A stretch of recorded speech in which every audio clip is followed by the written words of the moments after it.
আসসালামু আলাইকুম, আমি মনি, আমার পুচুদের মা। আজকে ব্লগ বলতে সেরকম কোনো ভিডিও নাই শেয়ার করার মতো।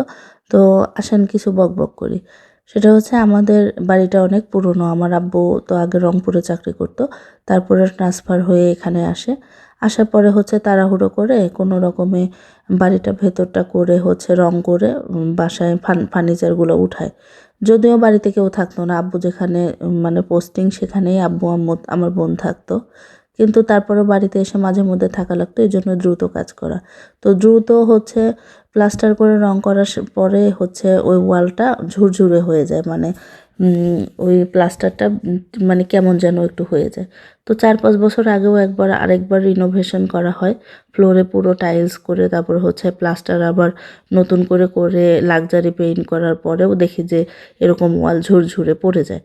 তো এই জন্য হচ্ছে এবার নাকি আমার ছোটো বোনের রুমটাতে পুরোটাতেই টাইলস করে ফেলছে ওয়ালে। তো যখন টাইলস করছে আমার ছোটো বোন নাকি বলছে যে একটু ইন্টেরিয়রও করে দাও।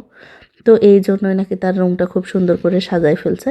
এখন তো আমার বোনের ছেলে, আমার ছেলেরা এই রুমে ঢুকলে আর বের হতে চায় না, এই রুমেই সারাদিন অত্যাচার চলে।